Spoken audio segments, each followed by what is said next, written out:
Hi hello வணக்கம் நமஸ்தே நமஸ்கார். இன்றைக்கி நம்ம பண்ணுற ரெசிபி ஒரு ஈஸியான மற்றும் டேஸ்டான வெந்தய குழம்பு எப்படி பண்ணுறதுன்னு பார்க்க போகிறோம்.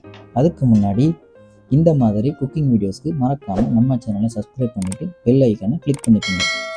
இப்போ 2 காய்கறியில் 1 சின்ன வெங்காயம், அப்புறம் தக்காளி, கூடவே ஒரு நெல்லிக்காய் சைஸில் புளியை எடுத்து தண்ணியில் நனைய வச்சுக்கோங்க. முதல்ல இப்போ நம்ம குழம்புக்கு தேவையான மசாலாவை தயாரிக்க போகிறோம்.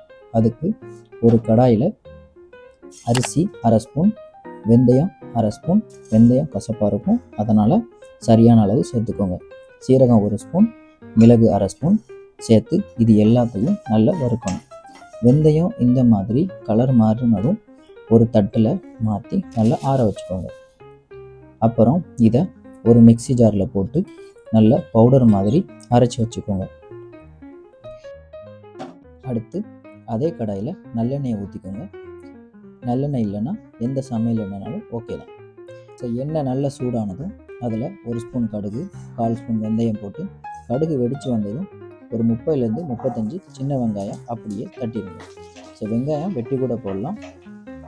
இதில் இப்போ இஞ்சி பூண்டு பேஸ்ட் சேர்த்து நல்ல வெங்காயம் சிவந்து வந்ததும் கருவேப்பிலை போட்டு வதக்கிட்டு சின்னதாக வெட்டி வச்ச தக்காளியை போட்டு அது கூட உப்பை சேர்த்து நல்லா கிளறி விடுங்க.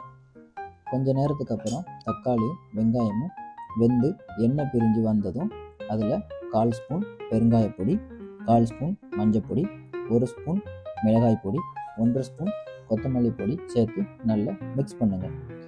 அப்புறம் அதில் 1 கப்பு புளி தண்ணியை ஊற்றிட்டு நம்ம ரெடி பண்ண மசாலா பவுடர் 1/2 ஸ்பூன் போட்டுக்கோங்க. இதுக்கு மேலே நம்ம தண்ணி வேணாலும் சேர்த்துக்கலாம். அப்புறம் இதை அப்படியே லோ ஃப்ளேமில் எண்ணெய் பிரிஞ்சு மேலே வர வரைக்கும் கொதிக்க விட்டு இறக்குனா போதும். சுவையான வெந்தய குழம்பு ரெடி. இந்த குழம்பை உங்கள் வீட்டில் நீங்கள் ட்ரை பண்ணி பாருங்கள். இந்த வீடியோ உங்களுக்கு பிடிச்சிருந்தா லைக் பண்ணிக்கோங்க. உங்களுடைய கருத்து எதுவாக இருந்தாலும் மறக்காமல் கமெண்ட் பண்ணிவிட்டு போங்க. நன்றி, வணக்கம்.